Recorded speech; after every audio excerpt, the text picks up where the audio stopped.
Afternoon, everyone. Doesn't feel as cold in here today as usual. To talk to the authorities about that. Start with some opening remarks. The Georgian people went to the polls on Saturday in an election environment shaped by the ruling party's policies, including misuse of public resources, vote buying, and voter intimidation.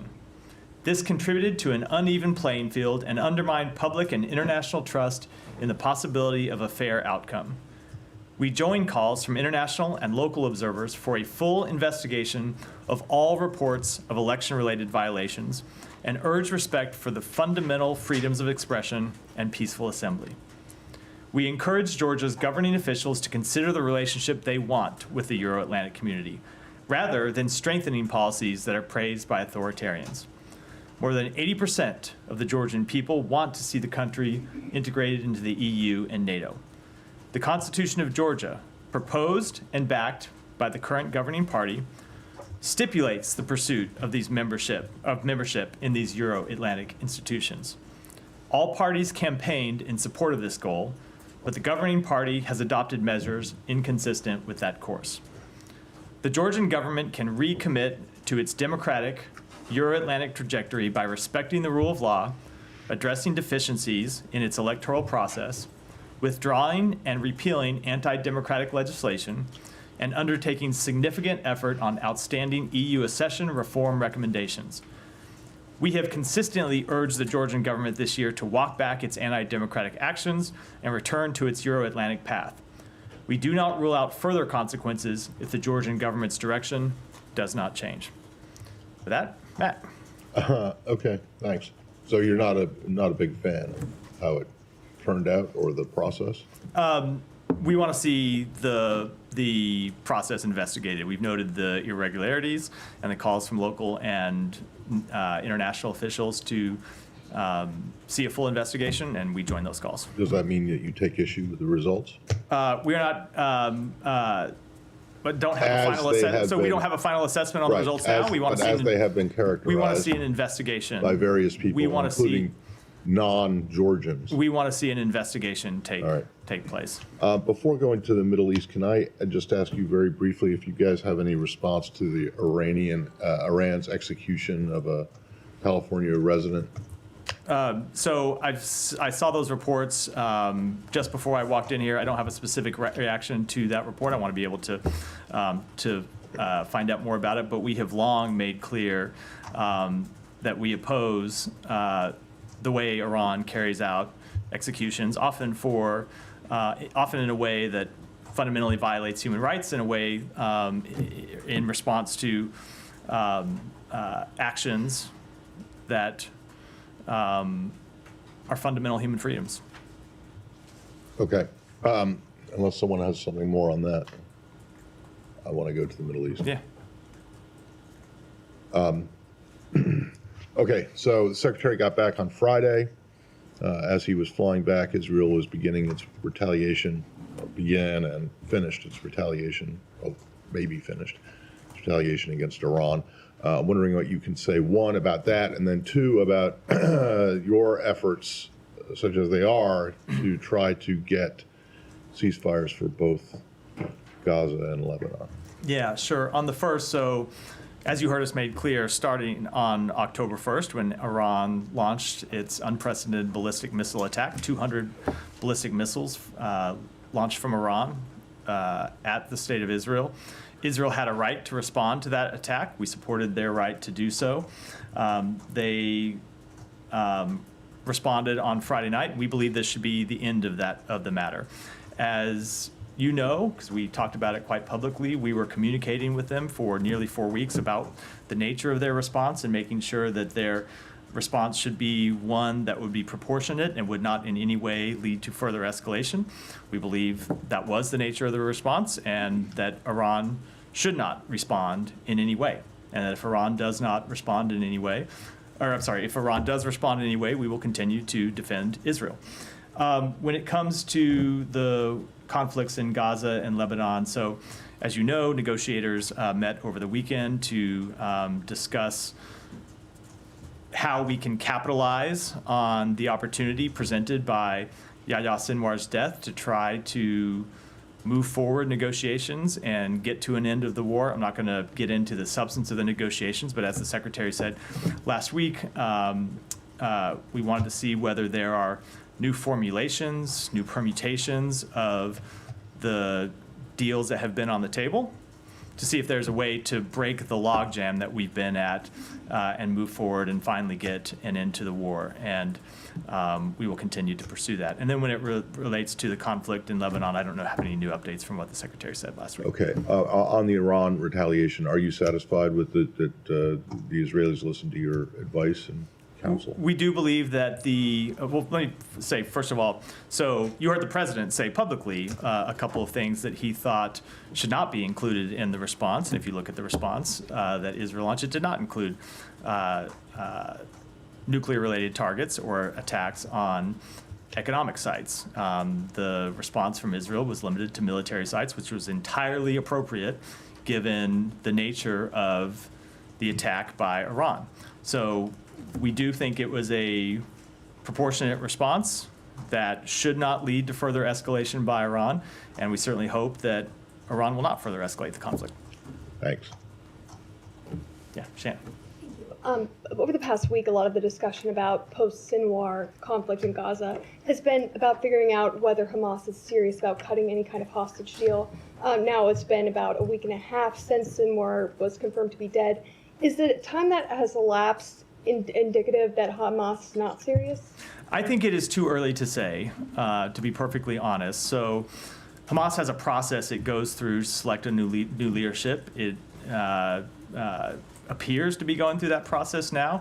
We obviously don't have a great deal of insight into Hamas's internal decision-making, but based on our conversations in the region, our understanding is that Hamas is being run by a council now, and at some point will go through a process to select a new leader. And I think the results over the next few weeks will determine whether there has been a change in their posture. What we know is that the barrier we faced before his death was that Sinwar had ruled out negotiating not further on any matter. The proposal that he had submitted in July was his final offer, and he wasn't willing to negotiate any further, and he had the ability to make that decision. He was the clear leader of Hamas. Whether the new leadership will have a new position based on either their own assessments of the situation or based on the changing facts since then, we don't know. But we believe there's an opportunity to pursue a deal, and that's what we're going to try to do. Is the State Department confident that if Hamas is either unwilling or unable to hand over the remaining hostages, that it will be able to bring this conflict to a resolution? Look, so Israel has, I know you were with us, so you heard the Secretary speak to this. Israel has achieved a number of really critically important strategic objectives. One of them, of course, has been to thoroughly degrade Hamas's military capabilities to the point that they could no longer launch anything like the attacks that they launched a year ago. They still maintain a threat. They still can launch terrorist activities, but their military wing has been really degraded in its capacities. And then bringing Yahya Sinwar to death was another significant objective. But we absolutely need to see all of the hostages brought home. We sometimes, we talk a lot about the hostage negotiations and the path to ending the war through hostage negotiations. Hamas should just release the hostages now. They never should have taken these hostages in the first place. They continue to hold civilians hostage. There's no justification for them to do that, and they should just release them. But we will continue, but obviously it seems an unlikely prospect given the fact they've held them for a year now, so we're going to continue to try to bring them home. That is an important strategic objective for Israel, and it is an important strategic objective for the United States. Let's not lose sight of the fact that there are 7 Americans who continue to be held by Hamas. Yeah, just to come back to the ceasefire, to the Egyptian proposal of a 2-day ceasefire, are you specifically in favor of that, in considering the situation right now? Is that what is actually on the table that you're negotiating with? So I don't want to speak to any specific proposals from the podium. I don't think it's helpful to get into them publicly. We have long made clear as a general matter that we were open to other scenarios. That we pursued pauses back in November to pause the conflict for a short period of time in exchange for a number of hostages being released. Those pauses expired when Hamas restarted the conflict. So we've always made clear that we are open to different types of arrangements, and we want to look at different types of arrangements and see if there are any possible. But ultimately, we have two major overriding goals here. One is to bring the hostages home, and the other is to end the war. And those are the two things we are trying to pursue in our negotiations and in our conversations with other officials in the region. Can I have a follow-up? Yeah, It's not related to the ceasefire. Sure. The Knesset is examining a legislation that would ban UNRWA in work, that would be able to work in Israel and in East Jerusalem. What are your thoughts on that? So we have made quite clear to the government of Israel that we are deeply concerned by this proposed legislation. The Secretary raised this in the letter that he sent with Secretary of Defense, the Secretary of Defense to Minister of Defense Gallant and Minister of Strategic Affairs Dermer a little over 2 weeks ago. As he made clear in that letter, passage of this legislation could have implications under U.S. law and U.S. policy. That remains the case. Look,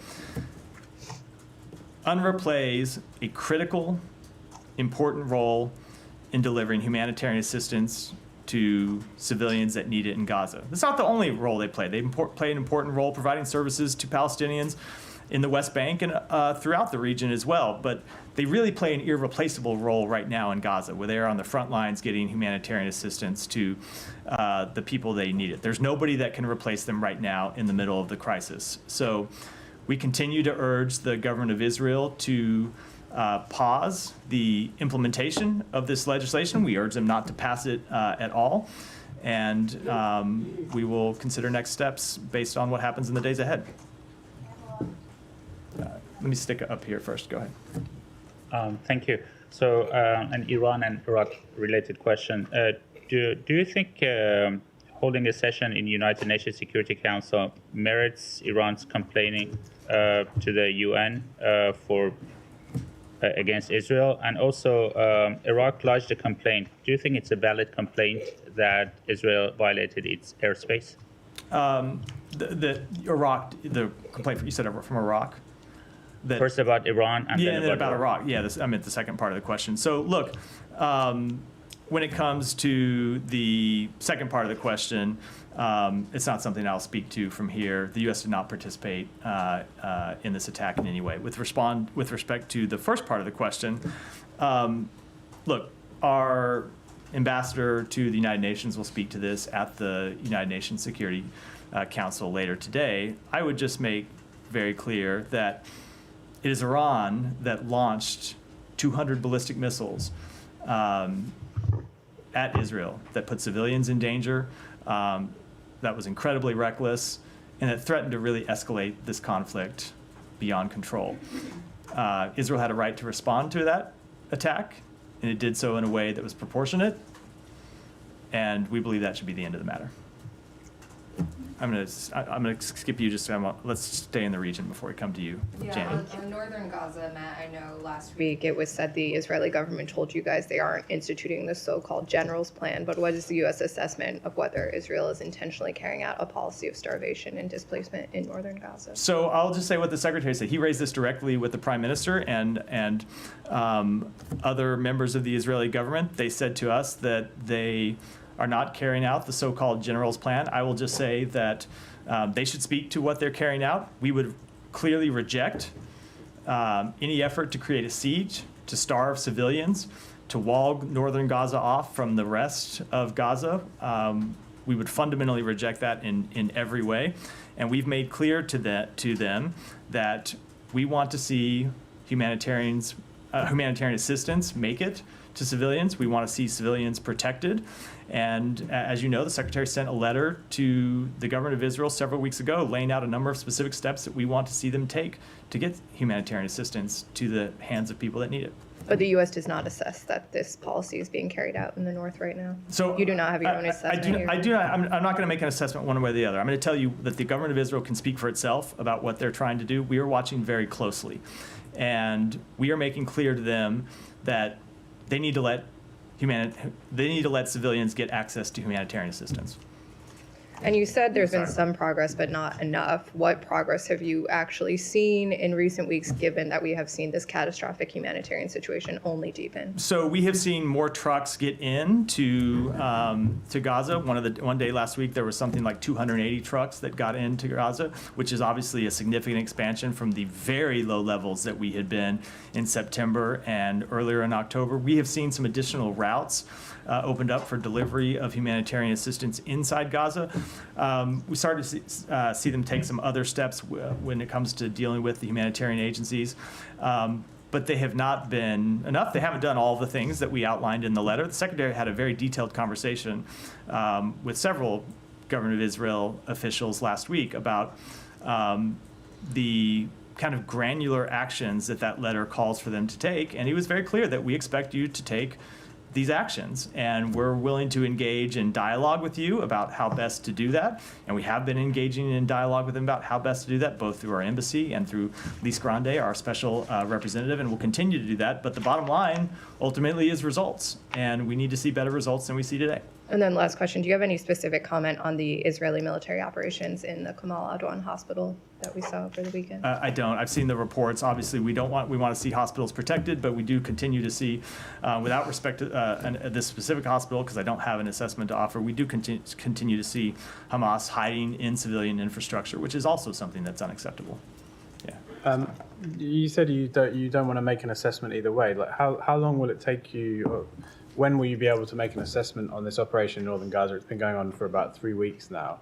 There's reports of 100,000 civilians marooned in these in a few small areas, supplies unable to get in. I'm not sure if they can get out, but a lot of people probably don't want to leave their homes because they're worried about not being able to go back in. So what do you need to see to be able to say one way or the other whether the U.S. supports the conduct of this operation? No, well, I will tell you quite clearly, right now what we're seeing is humanitarian assistance not getting in to the people in Jabalia who need it, and we don't accept that. So if you ask about what we see on the ground, that's one of our assessments, is that the food and water and medicine that needs to get people in Jabalia, they aren't getting it right now, and we want to see that change. Right, and that means, based on what's in the letter, one of the key points of the letter from a few weeks ago is to end the isolation of northern Gaza, right? So what you seem to be saying right now is, as of now, which is, we're a couple of weeks into a 30-day deadline, Israel is not meeting the U.S. conditions that were set out in that letter. So without getting into any one of the conditions, obviously at this point they're not meeting all of the conditions of the letter. We made clear there were some things that needed change immediately, other things that would take more time. They have not fully implemented all of the changes that we called for in that letter, and we're going to wait until before we offer a final assessment, we're going to wait till the expiration of the 30 days. It's obviously fair to do that, but we want to see them continue to make changes along the way. And I know you've been asked this before, but so if it does turn out that they haven't met these conditions, which it's not just this kind of passive element of there being bureaucratic hurdles, aid not getting in. This is an active operation that's taking place that's causing the conditions that you're talking about. What is the leverage here? What is the threat? So the letter mentioned that there are various U.S. laws and policies that are implicated by a failure to allow humanitarian assistance to get people who need it, and I think I'll leave it at that. Yeah, Hiba, go ahead. Yes, ma'am. Last Friday, the Israeli targeted a compound where the journalists used to sleep in southern Lebanon, Hasbaya. It was very known that they were hosting journalists, only journalists. It was 4 a.m. in the morning, and the journalists were asleep. I asked the State Department, and I had a general response. How are you approaching that, and that you are urging the Israeli to enable free and independent press? But can you please speak?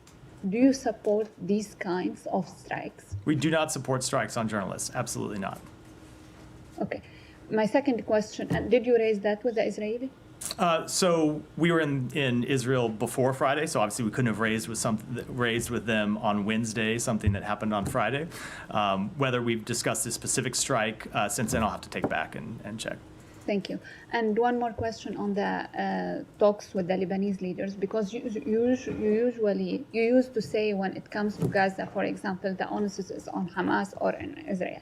When it comes to Lebanon, where things are stopping, who is the obstacle? So we did have a number of important conversations with partners in the region last week over the course of the Secretary's trip. Incredibly relevant to this is the conversation he had with the Prime Minister of Lebanon on Friday, where we discussed the fact that we want to see full implementation of UN Security Council Resolution 1701. And what we mean by full implementation, we don't want to go back to where we were before October 7th, and not just the year before October 7th, which is with a number of years before October 7th, where you had Hezbollah ignoring the obligations imposed on it by that Security Council resolution, obligations with which Hezbollah said it would comply, to put down its arms and withdraw north of the Litani River. So what we have been in conversation with the government of Lebanon and other partners in the region is how we can see 1701 actually enforced, and how we can see it monitored and how we can see it enforced in a way that means Hezbollah actually does not pose a threat to civilians in northern Israel. Those are the conversations that we've been having over the course of the last week, and obviously predating the Secretary's trip as well. Thank you. Yeah. It's a different topic, different region. Sure, go ahead. I'm sure we have some people to come back to on this, but go ahead. Thanks. So over the weekend and on Friday, there was reporting that Chinese hackers had successfully targeted the phones of U.S. politicians, President Trump, Vice Presidential nominee Vance, but also Senator Schumer and Vice President Harris staffers. I know this is an interagency thing. But from the state perspective, has there been any conversations with PRC counterparts about this? And bigger picture, what does this say about deterrence efforts for election meddling? So when it comes to this specific incident, I'm going to defer to my colleagues in the intelligence community and in law enforcement to speak to it. That's obviously appropriate for them to be the ones to comment on any specific incident. I will tell you, when it comes to Chinese hacking and Chinese interference in our elections, the Secretary has made quite clear, as recently as September, when he met Wang Yi on the margins of the United Nations General Assembly in New York, that any attempt to interfere in our election is something that the United States would take with the utmost seriousness. Yeah. Go ahead. Going back to the Jabalia Hospital incident, Yeah. Hospitals are protected under international law. Is it permissible under international law, even if Hamas is using these sites to raid them, to attack them? And why wouldn't that trigger a U.S. red line where the U.S. would withdraw aid to Israel? So I'm not able to get into the full complexities of international law from here. I'm not an attorney. But it is a simple fact of law that hospitals do, in some circumstances, lose their protected status when they are being used to launch military attacks. That's just a fact of international law that has been true for some time. It's not an assessment with regard to this operation or any other, which I obviously can't do from here. What we have made clear is that we want to see humanitarian sites protected. That includes hospitals, it includes schools, it includes other facilities.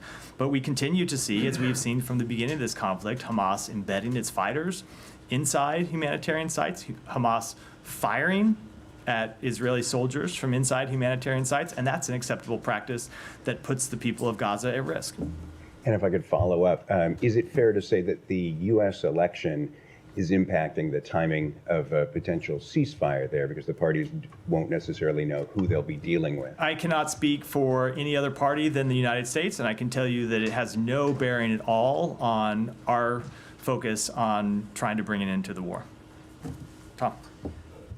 Just to follow up on Jabalia and this idea of the general's plan as it's reported. I mean, you said just now you're not assessing one way or the other. It's up to the Israeli government to speak to it.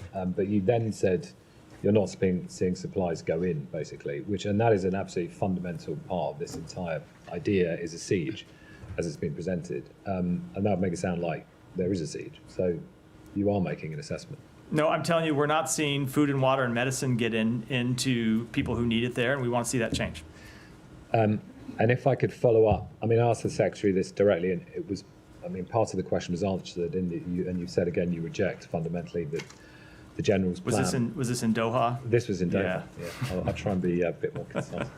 I mean, that plan as it's presented clearly would involve war crimes. So the question is, again, if Israeli soldiers are being instructed to carry out any part of this plan, should they refuse? I'm not going to get into a hypothetical. The government of Israel has said that it's not their plan. Obviously, if any soldier in Israel or any other country is instructed to carry out a war crime, they should refuse to implement it.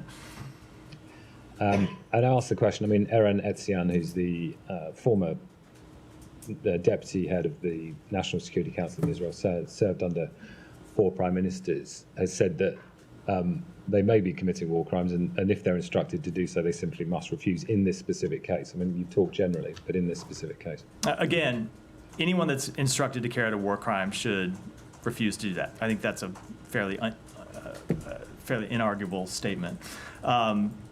When it comes to this specific plan, the government of Israel has said that that's not their policy, and you should take any further questions about that up with them.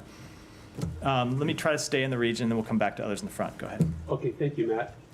According to an AP report last Thursday, France's Foreign Minister Jean-Noël Barrot announced at the Paris conference for Lebanon of $1 billion in pledges for humanitarian and military support to Lebanon. My question to you is, with Hezbollah integrated into Lebanon's government and perhaps the military, and with Lebanon's military unwilling to remove or stop Hezbollah, what measures are the State Department taking to ensure there are appropriate safeguards to prevent this $1 billion all apart from benefiting Hezbollah and Hezbollah? So I would say, first of all, I think the question unfairly implicates a number of actors inside Lebanon who are just as opposed to Hezbollah's influence in the country and are just as opposed to Hezbollah's crimes and human rights abuses inside Lebanon as the government of the United States is. Okay. And the government of the United States, along with other countries, continues to support humanitarian assistance to the people of Lebanon who have done nothing wrong, who have done nothing to bring this conflict upon them. And we continue to support important institutions in Lebanon, like the Lebanese Armed Forces, which we actually believe can be a bulwark for stability against Hezbollah's terrorism and other crimes. Okay, in a State Department report, October 25th of this year, Secretary of State Antony Blinken announced from Doha, Qatar, $135 million more in assistance to the Palestinians. My question to you is, in light of concerns that this money may be misappropriated for terrorism, what exactly will this money be used for while Hamas is unchecked by the Palestinian Authority in Judea and Samaria? And why isn't the State Department demanding Abbas force his arrest and disarm Hamas, especially Palestinian Islamic Jihad and his own pay-to-slave program? Let me just take the first part of the question. The money that the Secretary announced is being spent through the World Health Organization and through UNICEF, an organization that exists to provide humanitarian assistance to children. So the suggestion that money spent through the World Health Organization and UNICEF is somehow being used to further terrorism, I think is belied by decades of history. Okay, why isn't the State Department demanding Abbas' Let me just move on to one more. Go ahead, behind you. Going back to this proposed bill to ban UNRWA, what do you think about this whole direction of this whole Israel versus UN situation going, like Israel attacking UNIFIL in Lebanon, Israel discussing to ban UNRWA in Gaza, and also Israeli Foreign Minister multiple times criticizing UN Secretary General for asking ceasefire or uninterrupted humanitarian aid flowing into Gaza, which is repeatedly asked by US as well. Look, I think in a number of important ways, the relationship between Israel and the United Nations is not one that's productive and is not one that serves the citizens of Israel well. It certainly doesn't serve the Palestinian people well. And so in a number of different contexts, we have urged the government of Israel to work more cooperatively with the United Nations, particularly to work more cooperatively with the United Nations humanitarian organizations that are delivering humanitarian assistance to people inside Gaza, and we'll continue to make that clear to them that ought to be the case. I don't know, is that something that you would confirm to us, but U.S. ambassador to Israel, there were reports about that he was being in touch with Israeli opposition leaders about this legislation not to move forward, so that Israeli MPs who were actually backing that bill kind of felt under pressure by so-called U.S. interference. So I'm not going to speak to particular conversations with the government of Israel, but we made quite clear in a letter from the secretary, from himself, and from this podium that we are opposed to the implementation of that legislation, and that there could be consequences under U.S. law and U.S. policy for the implementation of that legislation. So I don't think we could have been any more clear about our position when it comes to this bill. Thank you. All right, Jan, go ahead. Thank you, Matt. On Russia and North Korea, the Russian Ministry of Foreign Affairs warned that there would be a miserable price to pay if South Korea provide weapons to Ukraine and interfered with the dispatch of North Korean troops. Meanwhile, North Korean Kim Yo-jong threatened that if the U.S. and South Korea joint military exercises put pressure on them, an uncontrollable situation would arise on the Korean Peninsula, and that the U.S. would be responsible for it. How will you react to it? I would say that, as usual, Russia should stop making provocative statements against its neighbors and others in the region. One more, the Russian House of Representatives ratified Russia and North Korea Comprehensive Strategic Partnership Treaty. This treaty allows mutual military assistance between Russia and North Korea. How do you assess the legitimacy of military cooperation between North Korea and Russia in the future? We continue to be greatly concerned about the growing security partnership between Russia Do you and North have Korea. anything upgrade about the information on the North Korean troops? 5,000 troops headed to cruise. So we believe that we believe that North Korea has sent around 10,000 total soldiers to train in eastern Russia. That will probably augment Russian forces near Ukraine over the past several weeks. We have already seen a portion of those soldiers move closer to Ukraine, and we are increasingly concerned that Russia intends to use these soldiers in combat or to support combat operations against Ukrainian forces in Kursk near the border with Ukraine. How close have they moved? I don't have any further assessment to offer from here today. As you know, when Okay, well, I mean, it's just that, Russia is a pretty large land area. Indeed. So moving from Vladivostok, to Yekaterinburg is not necessarily getting close to Ukraine. It is closer to As you the know, west of Russia. But when we declassify intelligence information and make it public, we oftentimes are extremely limited in what we can say about that declassification, and that's the assessment I can offer today. But we are watching it very closely, and when we see further movements and have further updates to offer, we will certainly make those public. But they're not in Kursk. I don't have any further assessment to offer today. All right. Well, can you be at least are they halfway there? I'm not going to do a percentage, Matt. Sorry. Well, I mean, a mile. Are they a mile away from where they started? A good bit. A good bit more than a mile. All right. Yeah. Sorry, Nike. Go ahead. Just to clarify, you mentioned 10,000 troops. Are they in Kursk or the Kursk region or in other region? And then, is that your U.S. assessment that those North Korean troops were deployed to fight for Russia's war in Ukraine and not just for training purposes? So I don't have anything further to say than what I said a minute ago. We have seen 10,000 troops moved to eastern Ukraine. Some portion of those 10,000. I'm sorry. Excuse me. Thank you for the correction. We have seen around 10,000 total North Korean troops move to eastern Russia. We have over the last few days seen a portion of those 10,000 groups move west closer to Ukraine, nearer to Ukraine. In terms of an assessment, we're concerned that they intend to use them to fight or to support combat operations against Ukrainian forces in Kursk.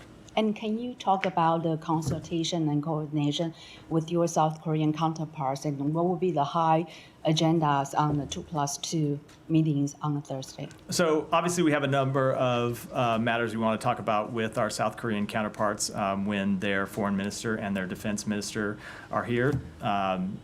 North Korea's expanding relationship with Russia, including this deployment of troops to Russia, will be one of the things, as will a variety of other provocative actions by North Korea over the past few months, as well as our broader commitment to to Indo-Pacific security.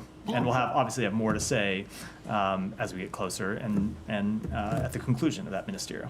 Finally, Kirby recently mentioned that the U.S. will communicate with the Chinese officials on their take about the deepening ties between North Korea and Russia.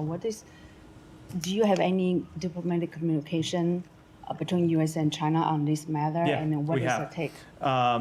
We have communicated with the PRC about this matter to make clear that we are concerned about it and that they ought to be concerned about this destabilizing action by two of its neighbors, Russia and North Korea. I'll let them speak for themselves, but we have been making clear to China for some time that they have an influential voice in the region, and they should be concerned about steps that Russia has taken to undermine stability. They should be concerned about steps that North Korea has taken to undermine stability and security, and we'll continue to make that clear to them.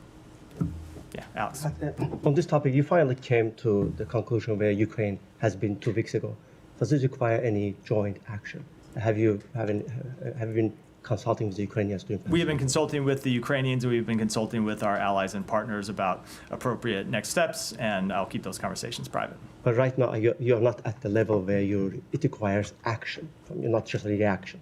So we are consulting with our partners. I'm not going to speak to reactions publicly. Thank you. I want to go back to Georgia, if I may. You called on Georgian officials to investigate the violations, but we have the president, last democratically elected official in the country, who said that it's illegitimate and it's part of the Russian operation. Is there any reason to why this is not reflected in your and the Secretary's statement yesterday? So we made clear that we want to see an investigation. And to be clear, Alex, I didn't specify that in my statement that it should be Georgian officials that should conduct that investigation. We are consulting with our European partners about what an appropriate body to conduct such an investigation might be. But you don't expect GED, which actually is, accused to be rigged the elections.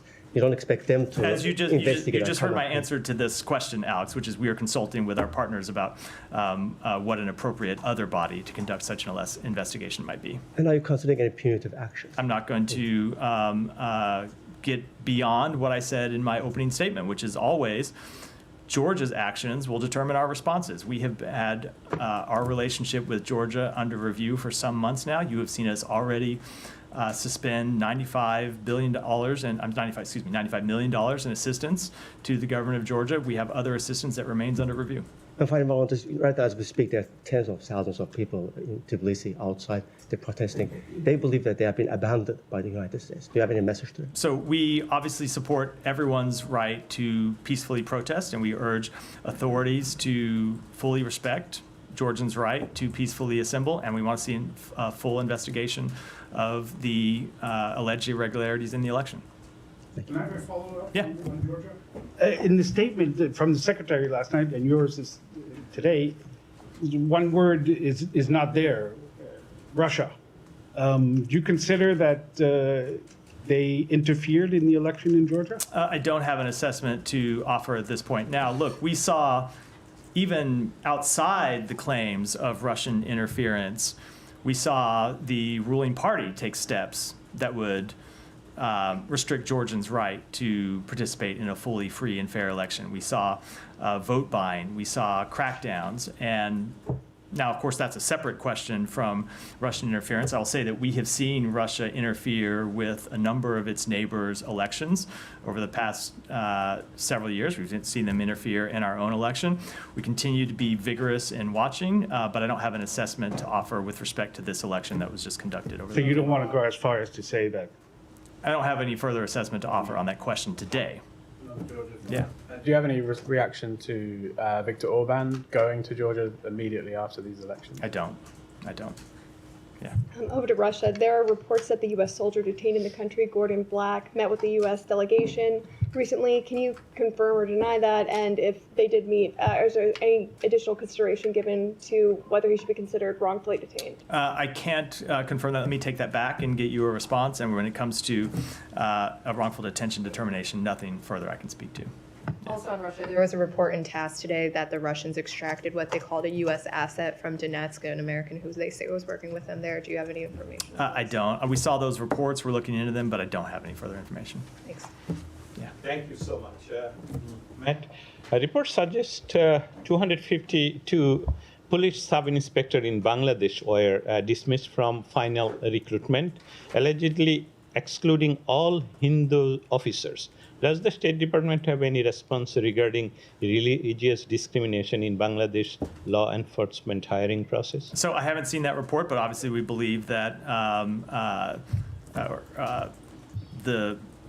let me say this. Obviously we would oppose any religious discrimination in any process in Bangladesh or anywhere in the world. How the State Department working with Bangladesh Authority to support inclusive and non-discriminatory hiring practice in public service in Bangladesh? I don't have anything to add to what I just said. Would such cases of alleged discrimination impact U.S.-Bangladesh relationship? So you're asking me to deal with a hypothetical about a report that I have not seen, and I'm going to decline to do so. Thank you so much. In light of recent report that the Bangladesh police are using the Anti-Terrorism Act to arrest individuals associated with the student league, Chhatra League, for participating in demonstration. They recently banned this organization. How does the U.S. view the impact of these actions on democratic freedom and political expression in Bangladesh? What steps might the U.S. consider to support fair political process and civil liberties in the country? We believe that the people of Bangladesh should be able to exercise their fundamental freedoms, including the freedom of expression, the freedom of assembly. We believe that is the case no matter who the ruling party is in Bangladesh, and we have made that clear a number of times from this podium as well in our bilateral engagements. And thank you. Lastly, because we're running short and you've had three, I'm going to move on. Go ahead. Couple of questions. Bangladesh's foreign secretary visited U.S. in the last week of this month. He had exchange with the Deputy Secretary Verma, Under Secretary John Vass, and the Assistant Secretary Donald Liu, also NSC and the Global Anti-Corruption Commission. Do you have any insight to share about these important meetings and how you are reassessing relationship with Bangladesh? I don't have any further readouts to offer. And one more on, according to Financial Times, the Bangladesh Central Bank governor has accused tycoons linked to the former administration of Sheikh Hasina of siphoning 17 billion from the banking sector during her rule. It's being called the largest bank robbery case in the history. How can you help recover this money and hold those responsible accountable for a global perspectives? And by the way, today is my last day in this briefing room as the Bangladesh interim government offered as ambassador role, and I accepted it. And after the paperwork, the foreign ministry will post me in somewhere. So I'm thankful to you and all of my colleagues during my last 10 years journey in this briefing room as correspondent. Thank you. Thank you. And with respect to the question, I can't speak to the veracity of that report, let alone what any implications of it might be. But congratulations. Go ahead. Thank you. Thank you, Matt. Last week, more than 60 members of Congress sent a letter to President Biden urging him to secure some guarantees from Pakistani government for the safety of Imran Khan in prison. Do you have any position on that letter? Only that we've received it. We'll respond in due course to the members. Sir, after the day after this letter, the United States Deputy Assistant Secretary for Democracy and Human Rights, Monica Jacobson, met with the Federal Secretary of Pakistan on Human Rights, Alauddin Khwaja, in Islamabad to discuss human rights. And I don't know, it's a coincidence or what. Next day after that meeting, Imran Khan's sisters and his wife were released from the prison. And Imran Khan's supporters claim that it is because of Biden administration. Did this administration play any role in the release of political prisoners in Pakistan? So all I will say about that is that the Deputy Assistant Secretary in that meeting emphasized the important role human rights, support for a vibrant civil society, and strong democratic institutions play in our comprehensive U.S.-Pakistan relationship. So no role played. Thank you, Matt. On Iraq, per an agreement with Washington, Iraq airspace is protected by the United States. So while Iraq is filing an official letter of complaint to the United Nations Security Council for breaching its airspace, do you take Iraq's concern into consideration? Oh, so first of all, I'd say that's not an accurate representation of the system. Iraq is a sovereign country. It controls its own airspace. The United States does not control Iraqi airspace. The U.S. Strategic Framework Agreement outlines our bilateral relationship with the government of Iraq, and it does not address any questions of airspace, which are left to the government of Iraq to determine. And lastly, did your force in Iraq and Kurdistan region have any role, whether for logistics or for consultation? The U.S. did not participate in this attack. Okay. Go ahead. Thank you, Matt. Next, sorry. No, go ahead. Drag you back into the Middle East for a couple minutes. You mentioned Hamas trying to regroup in Gaza, establish its leadership. I mean, its head sits in Qatar, Khaled Mashal. Is there no pressure being brought to bear on Qatar as a major U.S. ally to push Mashal into a deal? Let me tell you about our conversations with the government of Qatar, because we had one just last week on Wednesday? I think it was Thursday in Doha, where the secretary met with the emir and the secretary met with the prime minister, who has been a lead mediator in trying to get a deal to bring home the hostages and end the war over the finish line. What we have seen from the government of Qatar since the immediate aftermath of October 7th is an intense focus on doing everything it can to reach an agreement that would get the hostages home and ultimately end the war. And they continue to stay incredibly focused on that. And the prime minister especially has spent hours and hours and hours, tireless efforts, trying to get that deal over the line. And we appreciate them continuing to do that. They have a channel with Hamas that is productive for trying to reach this agreement. Fact is, it's Hamas that holds the hostages, and so it's Hamas with whom they have to negotiate. And I can tell you the role that the government of Qatar has played is one that we have found extremely appropriate and extremely helpful to the situation. But if someone's sitting in your home, doesn't it make it easier, or at least give you more leverage to negotiate with them? So we have made clear that that is an important channel that exists to communicate with Hamas to try to get these hostages home. But as you heard the secretary say in the immediate aftermath, there can be no more business as usual with Hamas. But it is important that this channel continue to exist because we have hostages, including American hostages, 7 American hostages who remain in Gaza that we want to try to get home. Last question on UNRWA. I'm just trying to gain some clarity. The Biden administration, when it learned of the allegations against the UNRWA staffers, cut off funding. It never resumed it. It may have, you can maybe clarify that, but it never did. Then Congress, by huge bipartisan margin, cut off funding through at least March of next year. So you have 2 branches of the U.S. government who determined that UNRWA was not credible enough, trustworthy enough to continue to receive funding because of the allegations against it. How do you now pressure the Israeli government to facilitate UNRWA's work when the U.S. government in 2 branches doesn't really trust it? That's not exactly what we determined. We determined that we needed to suspend funding while an investigation was underway to look into those allegations. And while that investigation was ongoing, Congress acted to block further funding. You have seen us in recent months come forward and say, we want to see that ban on funding be lifted. And we want the ability to continue to fund UNRWA precisely because of the important work it does. Now, that doesn't mean that there aren't important reforms that UNRWA needs to undertake. We believe there are. We believe that the government of Israel should supply UNRWA with the information it alleges to hold against UNRWA employees. We've seen UNRWA launch investigations under its own regard to look at allegations against employees and gather information. But as far as we're aware, to this date, the government of Israel hasn't supplied any evidence to UNRWA, which they should. If they have allegations and they want UNRWA to take action, they should supply the evidence. I think that's a fairly obvious thing to do. If they want UNRWA to take action in the way that any organization should take action if any of its employees are involved in a terrorist attack. All that to be said, there is an important role that UNRWA plays that no one else on the ground can play right now. And if UNRWA goes away, you will see civilians, including children, including babies, not be able to get access to food and water and medicine that they need to live. And we find that, frankly, unacceptable. Rabia. Just a quick question on Lebanon. Israeli airstrikes today hit historic city of Tari in southern Lebanon with footage of it going viral. Have you seen the video? And I wondered if you have any reaction. I have only seen the video. I can't offer any type of assessment on it. I don't know any of the underlying But have you seen the destruction? I mean, is that acceptable for you? So I can't speak to the underlying circumstances of that attack, what it is that they were targeting. I'm happy to, as we get more information over the coming days, speak to it, but I'm not in the position to do so today. In the back. Yeah. In the almost back, I should say. Yeah. Next to last row.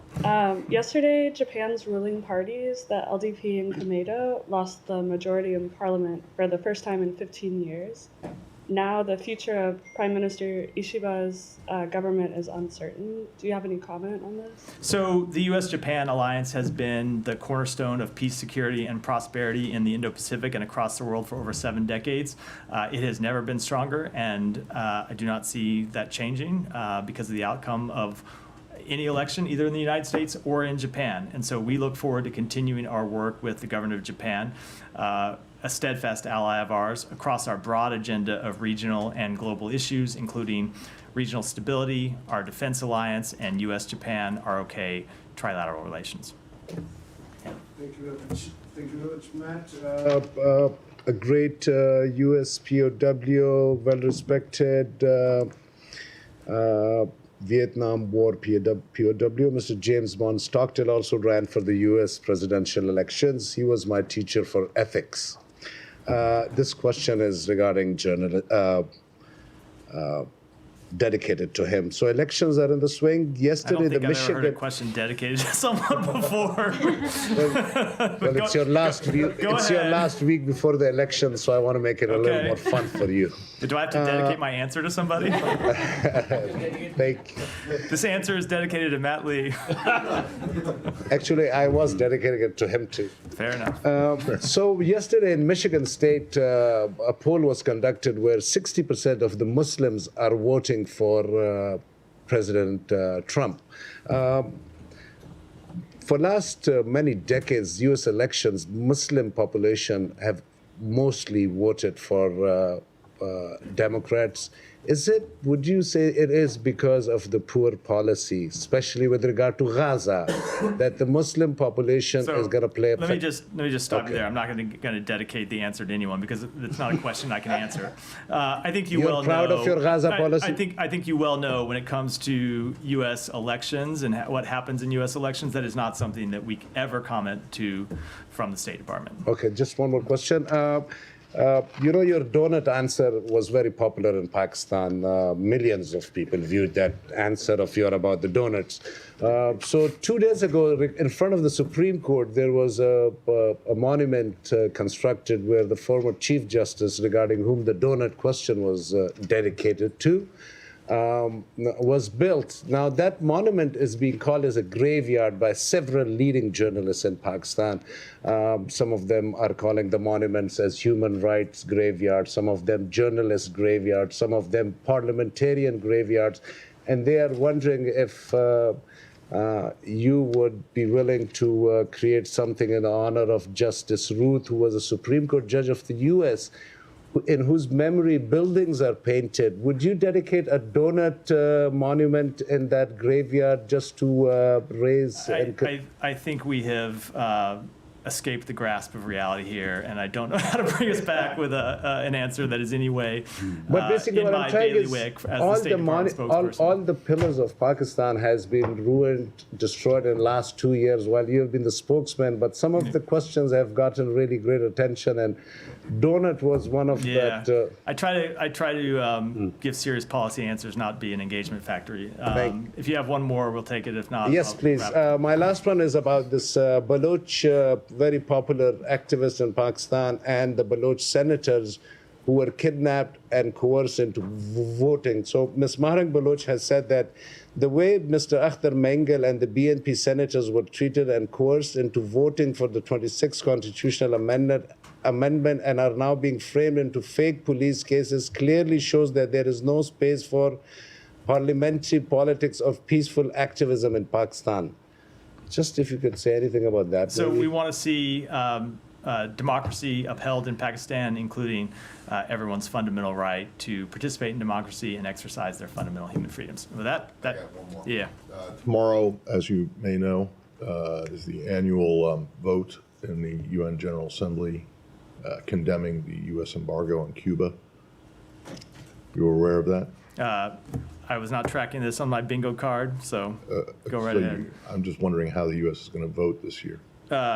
I doubt we'll be voting to condemn ourselves. Well, you abstained one year. The last year of Obama's presidency, you guys abstained on it, and it caused a bit of a ripple. But, you know, as you probably know, it's basically the entire world votes to condemn it, and you and Israel, and in some cases, Palau or another Pacific island nation joins in voting against. This year, it's most likely just going to be U.S. and Israel. So, do you have anything to say about this yearly display of isolation on the international stage, at least in terms of this one policy? I'm sure I will tomorrow if the vote takes place, but no, not today. So, okay, thank you. Thanks, everyone.